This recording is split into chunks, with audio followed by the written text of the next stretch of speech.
10 नवंबर 2024 रविवार। पहला पाठ। पहला राजाओं अध्याय 17 पद संख्या 10 से 16। एलिय्याह उठकर सरेप्ता चला गया। शहर के फाटक पर पहुंचकर उसने वहां लकड़ी बटोरती हुई एक विधवा को देखा और उससे बुलाकर कहा, मुझे पीने के लिए घड़े में थोड़ा सा पानी ला दो।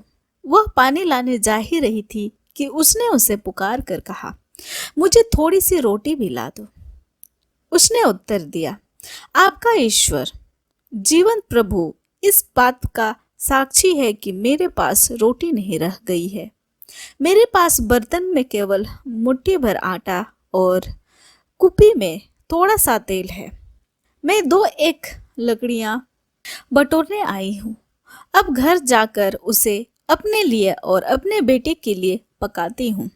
हम उसे खाएंगे और इसके बाद हम मर जाएंगे। एलिय्याह ने उनसे कहा, मत डरो, जैसे तुमने कहा वैसे ही करो, किंतु पहले मेरे लिए एक छोटी सी रोटी पका कर ले आओ। इसके बाद अपने लिए और अपने बेटे के लिए तैयार करना, क्योंकि इज़राइल का प्रभु ईश्वर यह कहता है, जिस दिन तक प्रभु पृथ्वी पर पानी ना बरसाए उस दिन तक ना तो बर्तन में आटा समाप्त होगा और ना तेल में कुपी खाली होगी। एलिय्याह ने जैसा कहा था स्त्री ने वैसे ही किया और बहुत दिनों तक उस स्त्री, उसके पुत्र और एलिय्याह को खाना मिलता रहा, जैसे कि प्रभु ने एलिय्याह के मुख से कहा था। ना तो बर्तन में आटा समाप्त हुआ और ना तेल में कुपी खाली हुई। यह प्रभु की वाणी है।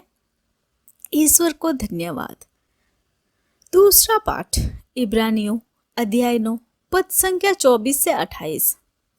क्योंकि ईसा ने हाथ के बने हुए उस मंदिर में प्रवेश नहीं किया जो वास्तविक मंदिर का प्रतीक मात्र है, उन्होंने स्वर्ग में प्रवेश किया जिससे वह हमारी ओर से ईश्वर के सामने उपस्थित हो सके।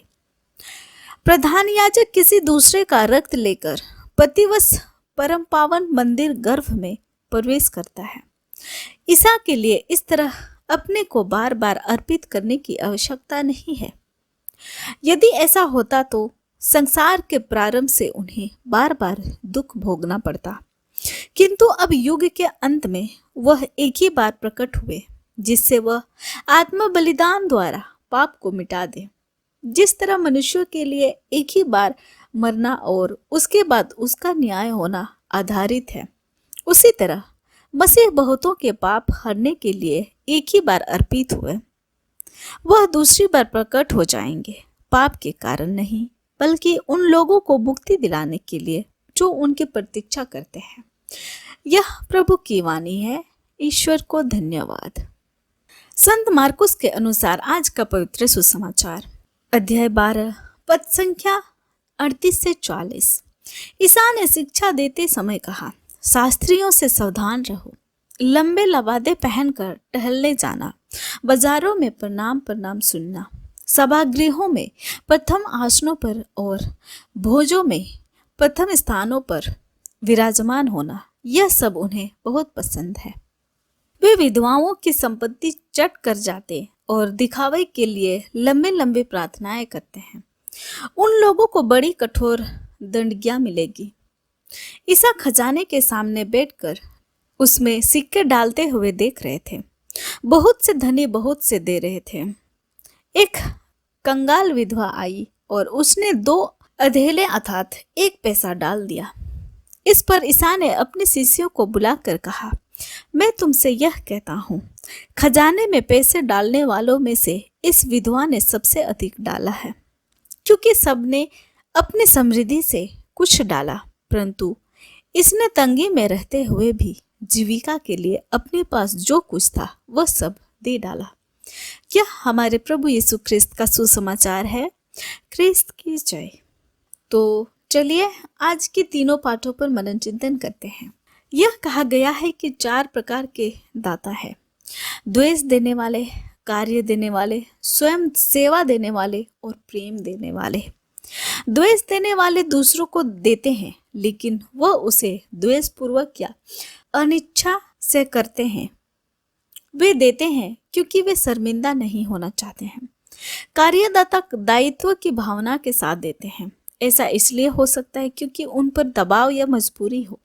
स्वयं सेवा देने वाले वे हैं जो अपने सम्मान और प्रतिष्ठा के लिए या बदले में कुछ पाने के लिए देते हैं। परंतु यीशु कहते हैं, जब तू किसी दरिद्र को कुछ देते हो तो कपटियों की तरह उसका बड़ा प्रदर्शन मत करो। प्यार देने वाले इसलिए देते हैं क्योंकि वे देना चाहते हैं। वे इसे प्यार या करुणा से प्रेरित स्वतंत्र रूप से और खुशी से करते हैं। संत मदर तेरेसा कहती है कि जब तक दर्द ना हो तब तक दे। पहला पाठ और सुसमाचार में दोनों विधवाएं हमें एक महत्वपूर्ण सबक सिखाती हैं, बलिदान का मूल्य। विधवा ने आज के पहले पाठ में अपनी आखिरी रोटी का त्याग किया। वह मरने की तैयारी कर रही थी और वह अपने पास जो कुछ भी है, उसकी आखिरी ताकत, उसके पोषण का अंतिम स्रोत, उसके जीवन का अंतिम चिन्ह अर्थात स्वयं को दे देती है।